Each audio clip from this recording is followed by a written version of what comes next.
FM 927.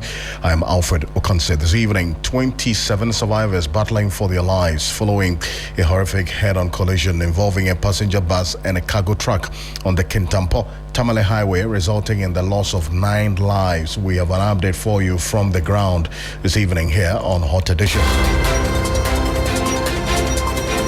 Also, proposed bill on upper age limit for parliamentarians sparks fresh debate of competence versus age.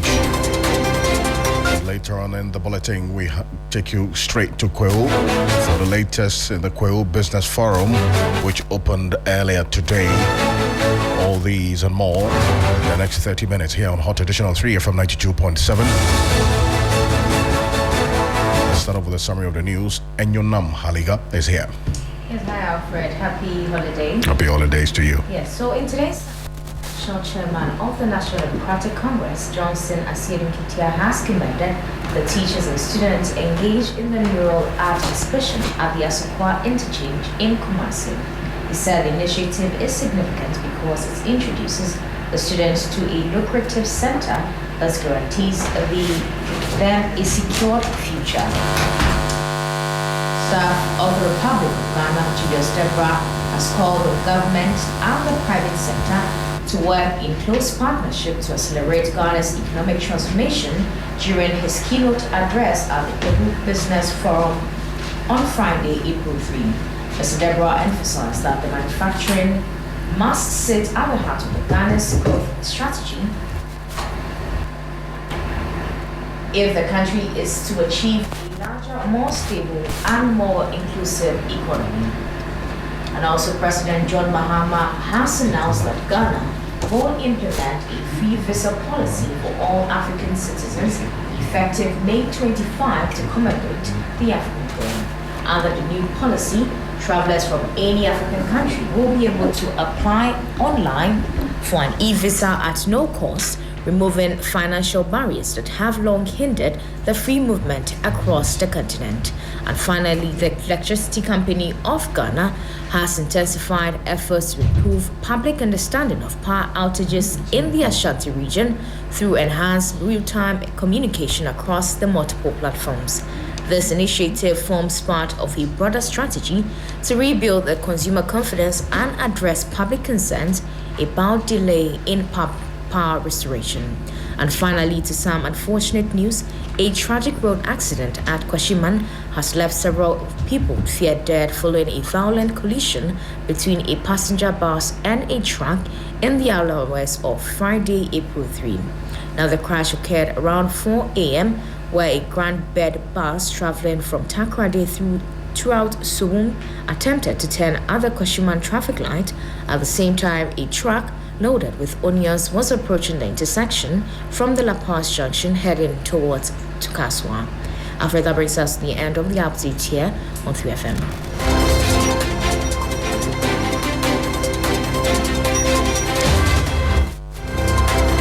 Thank you so much, Enyonam Haliga. And it's very unfortunate. We've been monitoring these 2 accidents that have claimed a number of lives over the last few hours here on Hot Edition on 3FM 92.7. It's a good Friday, but it appears there's nothing good about some of the news that we're hearing right now, as 27 survivors are battling for their lives following a horrific head-on collision between a long-distance passenger bus and a cargo truck in the Kintampo North municipality, which has also claimed 9 lives. Now, the incident occurred in the early hours of today at approximately 3 a.m. Near Sunisa.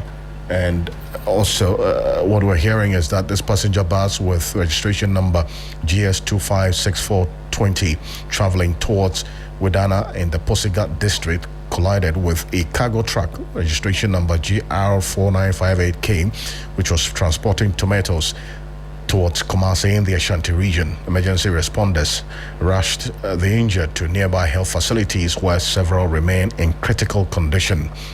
Now let's cross over to the ground now. And my colleague Belinda Tete, who has been to this accident scene and following up on these injured persons that you're doing, is connecting with us on the telephone right now. Belinda, good evening. Thank you for connecting with us. Hello, Belinda. Can you hear us? Hello, Belinda. Hi, Hi, Alfred. Great. Now, you were at the accident scene earlier. Now, tell us exactly what you observed when you went there. Right. The scene was actually heartbreaking. About 9 persons have been consumed. Now, when I go to the scene, 8 persons died on the spot, including the driver and 7 other passengers. And upon getting to the hospital, the rest who were able to survive and got to the hospital, one actually passed away right upon arrival at the Kintampo Municipal Hospital.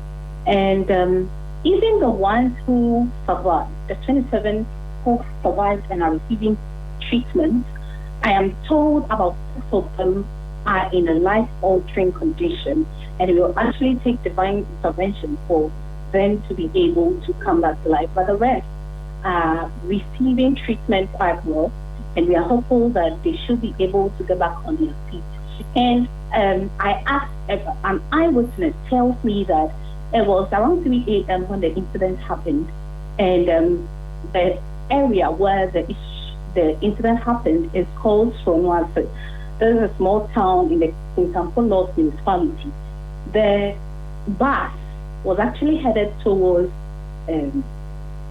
Widana in the Kusiga municipality.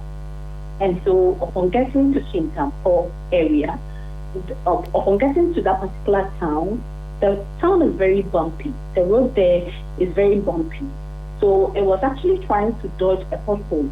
And there was another cargo car which was loaded with tomatoes coming from Bupe towards Kintampo. And so upon trying to dodge a pothole, it actually went into the lane of the cargo car which was coming ahead of it. And they both collided because they were both on speed. And the driver died on the spot, and upon as they moved the people out of the car, they realized 7 other persons died on the spot, including the driver, making a number of 8. And when they got to the hospital, they realized 1 other passed on at the hospital. And I'll be engaging an eyewitness who is the mate to the driver of the bus, and who tells me how the whole incident happened. And let's take a listen to the eyewitness. Last night, you died. Nearly the public, Udana. Yes. I said August in the evening. So they see and the baby about to the 2 and almost to come and then I'm bread now, year. So, 2 and for Bassman's me and ADH. So, we almost and so no cheer back for the cherry maybe back for the audio and only found for and then so Ebano. And cherry me back on so Ebano. Also, I want to correct and the baby, 1% over fat, the moon now balance a bum now, other what letter, and all found anything. So we are Tabak overtaking the year, and we are also a good finding our boss. So when you make a song, on comes here, I have seen I am in so far. In a good and all the talents here, and you say, Beno, or trying to best. And because driver side I seen yeah, in places you see driver side I seen it's as well and seen a decoy. Yeah. Okay.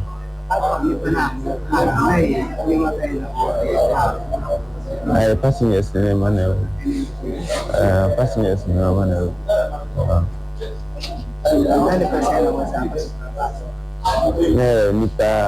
No, full load. 45. Now, Belinda, quite heartbreaking from what we're hearing right now. So, this particular area where this accident happened, with us claimed 9 lives, several persons battling for their lives right now. Just update us. How many are the injured at the various health facilities as we speak? So we currently have 27 at the municipal, King Tampo Municipal Hospital, to be precise. They are all receiving treatment there, and 6, I'm told, are in very, very dire condition, but the rest are quite receiving treatment. But this very area, this particular Soronwasi area, the stretch, it records high numbers of accident cases. Even the MC, I spoke to the MC when I got there because he was at the scene to observe the whole situation and to help them clear the debris. When I got there, he tells me that just last week, another incident, like a similar incident happened, but we were just lucky that we didn't record any fatalities and we didn't record any injuries. But one car also trying to dodge a pothole bumped into a tree, and even the mark was there.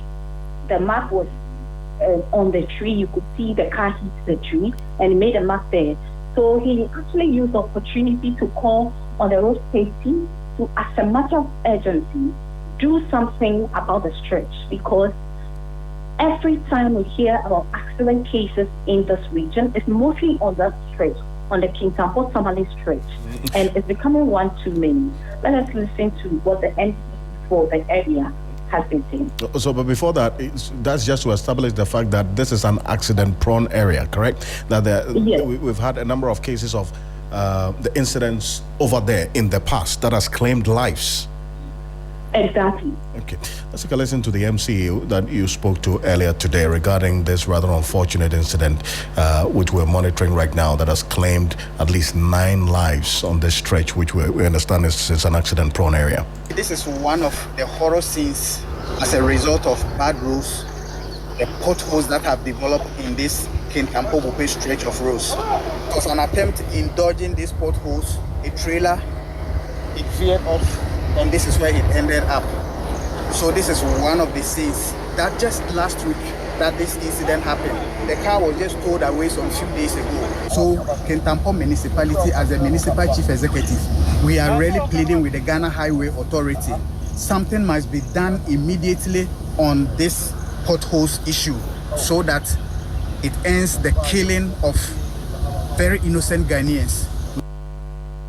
So that's the plea of the MCE there. Now, this is a direct call to the National Road Safety Authority. But how about the injured? You've been to some of these health facilities where they are receiving treatment. Are you able to tell us exactly how you're doing right now? What is going on? Yes, as I'm speaking to you, aside the 6 who cannot concern their situation now, because from the doctor's own mouth, they tell me that they are in a life-derailing situation, and it will take a divine intervention for them to get back on their feet. Aside the 6, the rest are actually responding well to treatment, and hopefully within a few days they should be able to go back home and live their lives normally, even though the injury is quite severe, but at least they are responding to treatment quite well. And we've also had some family members, before I left the hospital, we've had quite a number of family members coming in to check in on the persons who've been injured, and also the persons who have lost their lives. Some, we've been able to get some family members who have come in to identify the body. And so as it stands now, at least the family members are in touch, and they've been able to respond they've been able to respond swiftly to attend to the persons who have been injured. Belinda, thank you so much for this update. Appreciate you.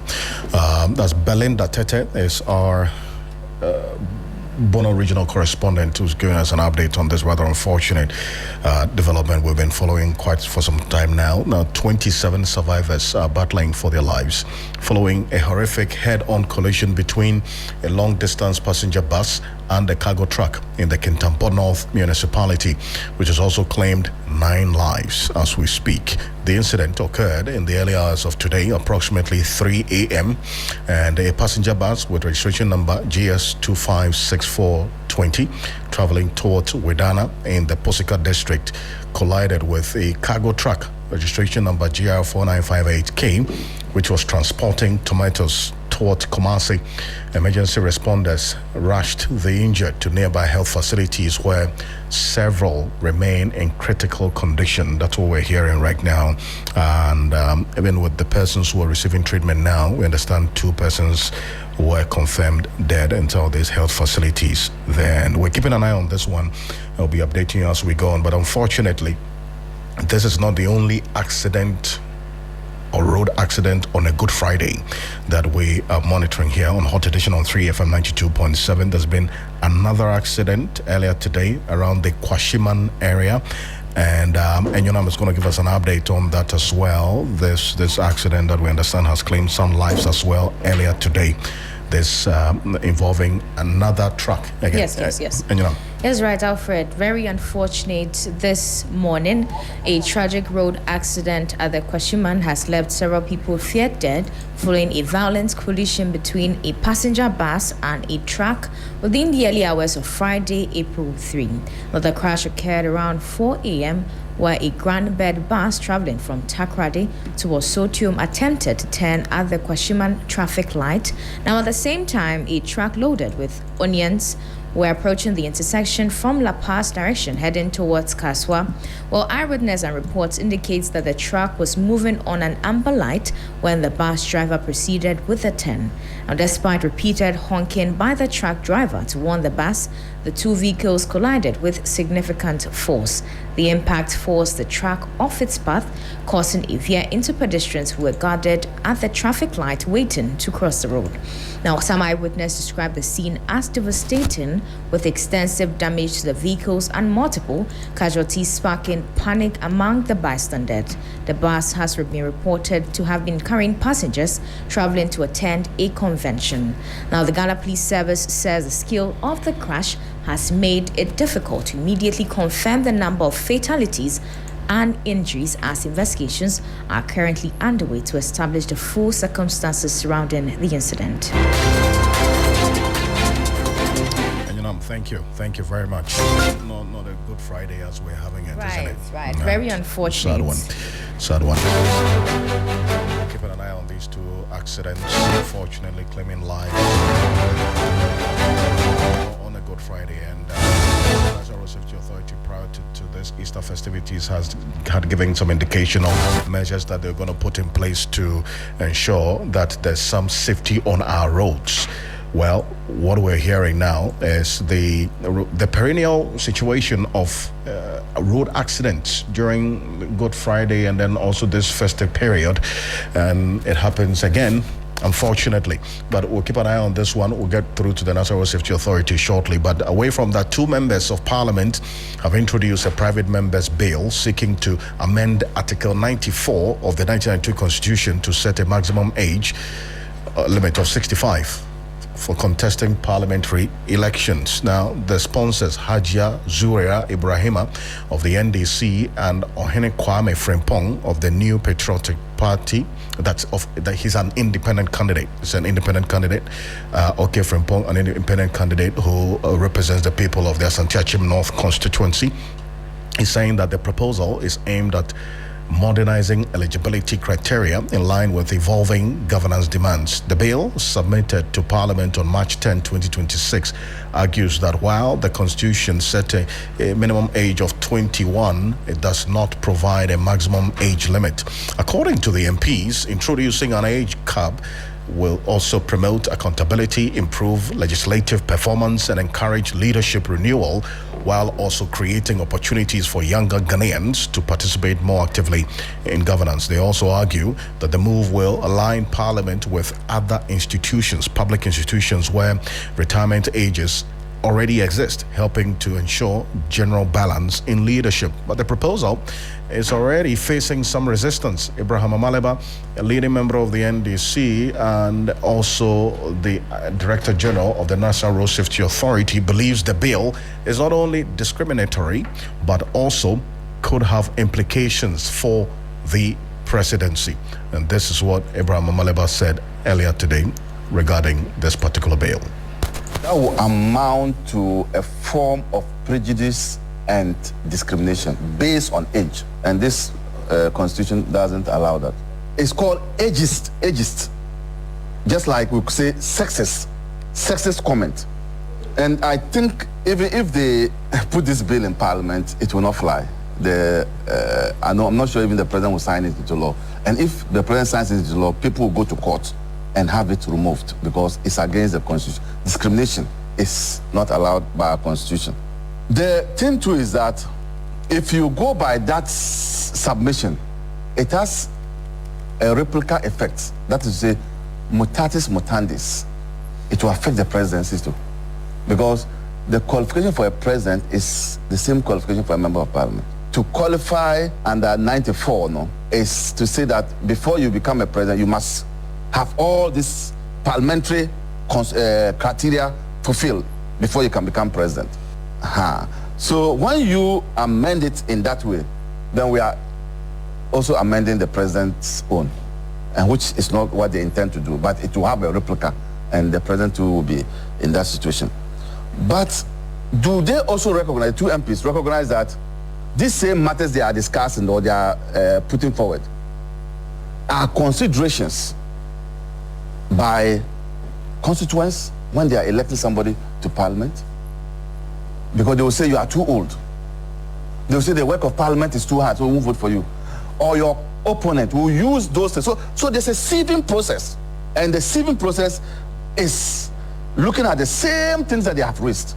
In any case, when we used to have people like J.H. Mensah and co in parliament, did you see fisticuffs in parliament? The reverse of it is that you are also going to send young men who have so much energy and they'll turn parliament into a boxing field. Well, that's Abraham Amaleba there. Let's take a listen to private legal practitioner Kwame Jantwa, who also argues the bill is needless at this point. The major problem in parliament are backbenchers and how backbenchers are treated by the leading people. That's where the problem is. Because you can be a backbencher for years and not get any, what you call it, way to also show yourself. It's happened. I don't want to name names. So let's look at that particular situation, because it makes it look as if it's the older ones on the front bench who stop the younger ones also coming forward. But I believe as an individual, if you feel you have something to offer, age shouldn't be a limit. Age should never be a limit. Who was one of the best parliamentarians in our political history? Who? J.H. Mensah. J.H. Mensah. Yeah, the problem with the J.H. Mensah... And J.H. Mensah served two sides. Yes. He served the CPP and served the UP. Yeah, so and it's a matter of brain power. You see, in other countries, they train politicians in parliament. When you go to the UK, they have the Young Conservative Forum, where they train the young ones to take over. And it is of their own choice if they decide, I've hit 65, so I'm going home. Don't you see it in our parliament today? And there's some parliamentarians who are even 65 who have decided they're not going back into parliament again. Haven't you seen it? Yes, the work is demanding. No two ways about it. But the thing is that, has it been prioritized well where people in parliament are used effectively? Has it? So I don't think age is the question. It is whether you have the skill, very important, whether you have the wherewithal to be able to analyze and analyze effectively, whether you have the power to read the bills that come in and make cogent suggestions to it. Oh, so that's Kwame Jantua. Let's engage political analyst and lecturer at KSTU, Dr. Samuel Efria. Dr. Efria, good evening. Thank you for joining us. Yeah, good evening, Alfred. Perfect. Now, you've had these views, and mostly against this bill, the private members' bill, to cap the age for persons who want to contest as members of parliament. Now, those who are against this, the two voices you've heard, like Kwame Jantua and then also Abraham Amaleba, say it is discriminatory. It could even affect the presidency. Kwame Jantua says experience is needed. Age is not really a big factor in consideration because of the kind of work that goes on the floor of the House. What's your view on this? Yes, thank you very much, and greetings to your cherished listeners and viewers online. You know, this age situation that some members of parliament have put forward is something that we also need to discuss as well as a nation or as a country, because you know that all public sector workers are supposed to retire on 60 at the age of 60 and some at the 65, and that one is where we have the contract. So it is quite surprising that when it comes to politicians, but they have a special treatment for no age limit. If we can have all judges, all certain professions, nurses, doctors, for their age for in public service, you are supposed to, or security agencies, all of them have to go on a retirement at 60 and a contract of 65. Then why politicians need to be excluded for some of these things? So the other argument is that these things need to be looked at. If politicians need to serve their country, age should also be part of it, because I think the other arguments that are saying that is part of it is an experience, those kind of thing that they are talking about. In some countries where they have the upper limit, that is the upper chamber, that is where you can have these old and experienced MPs to be there, and the lower chamber is where they will handle the issue. So if you think that age is not a matter when it comes to the profession of being a politician, then I think we need to look at it seriously. Maybe we can talk about the lower chamber and come up with an age as a public service, and maybe sometimes you can also go for some 2 terms, because they do have some terms. The president of a country has 2 terms, which end up to 8 years. So why not MPs also having 8 years or 12 years, or maybe their age limit also need to be looked at? Because if you know, right, then it means that we will have all these oldies. Yes, we are not excluding oldies. Some people experience. I think I heard them mention about J.H. Mensah as well, one of the. But I think the way the world is changing has been dynamic. If we need to change or come out of the age, then I suggest and recommend that we need to have an upper chamber where all those experienced and people that they are talking about will be there, and the lower chamber or the House of Representatives or maybe our Parliament can't also have the age limit to be there. And I think Amaliba was saying it's discriminatory, but I would rather say that it's discriminatory in public service when politicians are excluded from age limit for not being part of the retirement age for public servants, because they are also public servants. Maybe they are also serving the country in a different direction, and that is what I think that we all have to look at as a country. So I think the bill, but quite unfortunately, Alfred, I don't think that the bill will even last, because those that will be affected are those that are going to sit or even deliberate on that. So I think that it might even not get into the destination that the proponent want it to be. I'm sorry, because I think it will be thrown out of Parliament when it gets there, because it's going to affect most of them that think that it will affect their career of being a lawmaker or the otherwise. Thank you so much, Doc. Appreciate your time on this. And Dr.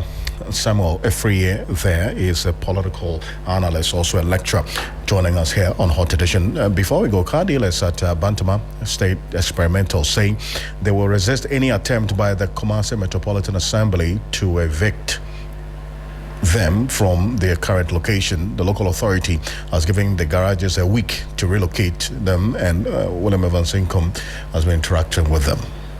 For 60 years, these car dealers have been operating here, a livelihood for many.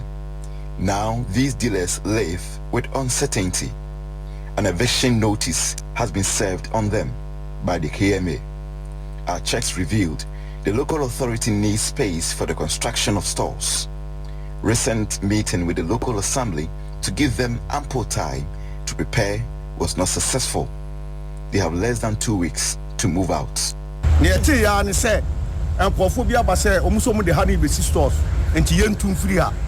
Empire 201 among Akobusa regional minister near the Omotesela and Omutuya. Yes, you are Kuroba, you never be at Sia, Omopamia, Cecia Yeko. Some people came here to inform us that we should relocate because they were going to build stores. We have no place to go. We know this land belongs to Menchia. This is a school land. Land is a school for state guests. And the who here say more pamia we are say mama now what you mean store yes. They say no alternative place has been offered by the KMA. They currently do not have any available space to relocate. The notice is too short and numbers are huge. I think the government should give us enough time. The assembly is here to react to the development.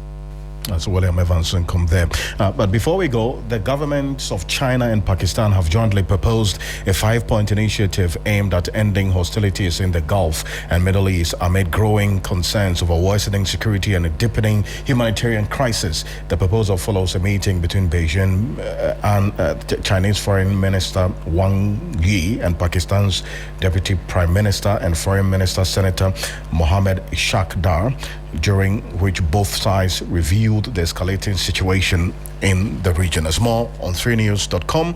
Make some time and visit 3news.com. On behalf of the rest of the team, do appreciate your company.